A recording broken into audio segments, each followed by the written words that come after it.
Welcome, my dearest, and happy Valentine's Day. Today, we are stepping back in time, uncovering the most passionate, heartfelt, and timeless love letters in history. From whispered affections to soul-stirring confessions, these words have survived the ages, carrying love through ink and paper. So get cozy, and let the words wrap around you like a warm embrace, to drift into the echoes of love's past. If you enjoy this moment of relaxation, don't forget to like, subscribe, and leave a comment. Let me know what ASMR experience you would like to hear next. Are you ready? And now, a letter from Johnny Cash to June Carter on her 65th birthday. Happy birthday, princess. We get old and get used to each other. We think alike. We read each other's minds. We know what the other wants without asking. Sometimes we irritate each other a little bit. Maybe sometimes take each other for granted. But once in a while, like today, I meditate on it, and I realize how lucky I am to share my life with the greatest woman I have ever met. You still fascinate and inspire me. You influence me for the better. You're the object of my desire, the number one earthly reason for my existence. I love you very much. Happy birthday, princess. John. And now, artist Frida Kahlo wrote heartfelt letters to her husband, Diego Rivera, detailing her profound love and admiration for him. Nothing compares to your hands. Nothing like the green gold of your eyes. My body is filled with you for days and days. You are the mirror of the night, the violent flash of lightning, the dampness of the earth. The hollow of your armpits is my shelter. My fingers touch your blood. All my joy is to feel life spring from your flower fountain, that mine keeps to fill all paths of my nerves which are yours. Another from Frida Kahlo to Diego Rivera.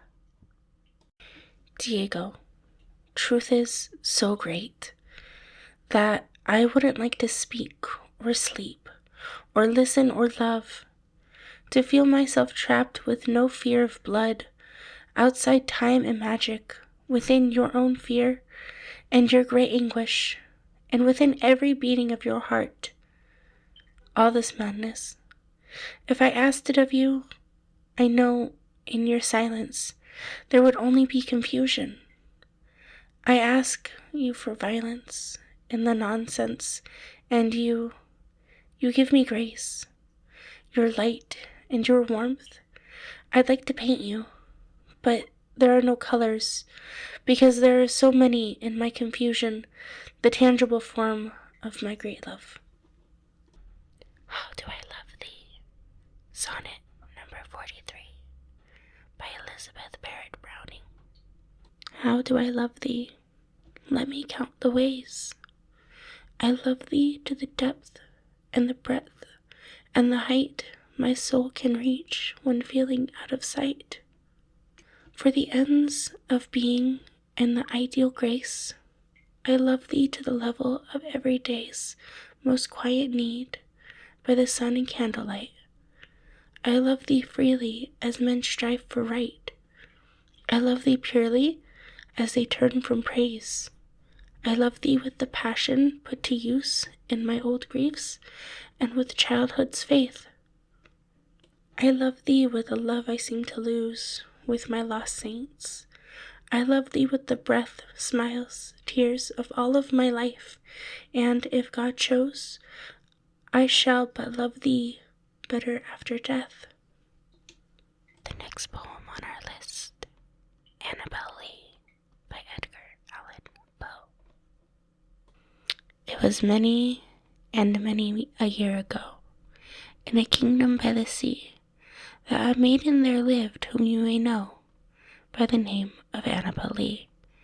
And this maiden she lived with no other thought than to love and be loved by me.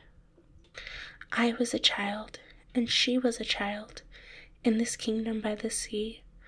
But we loved with a love that was more than love, I and my Annabel Lee, with a love that winged seraphs of heaven coveted her and me.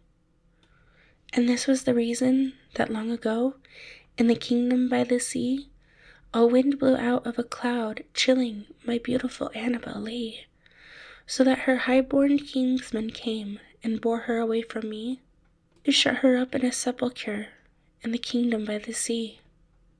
The angels, not half so happy in heaven, went envying her and me.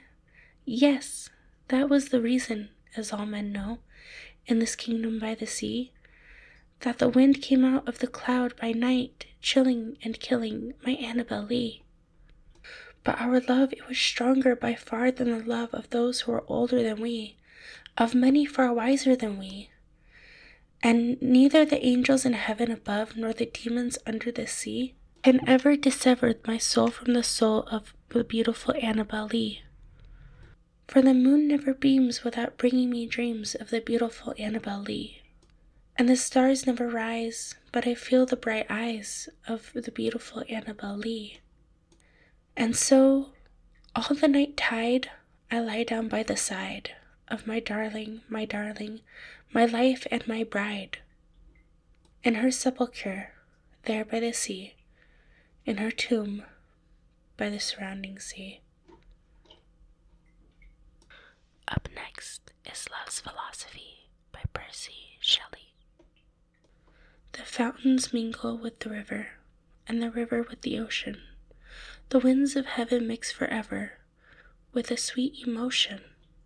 Nothing in the world is single, all things by a law divine, and one another's being mingle.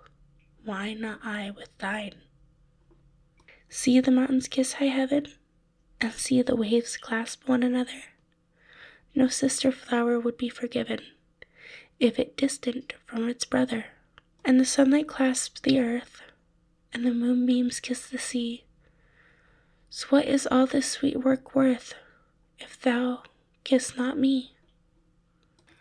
Our final poem is She Walks in Beauty by Lord Byron. She walks in beauty, like the night, of cloudless climes and starry skies, and all that's best of dark and bright meet in her aspect and her eyes.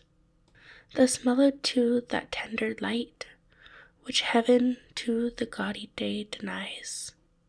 One shade the more, one ray the less, had half impaired the nameless grace which waves in every raven dress, or softly lightens o'er her face, where thoughts serenely sweet express how pure, how dear their dwelling place.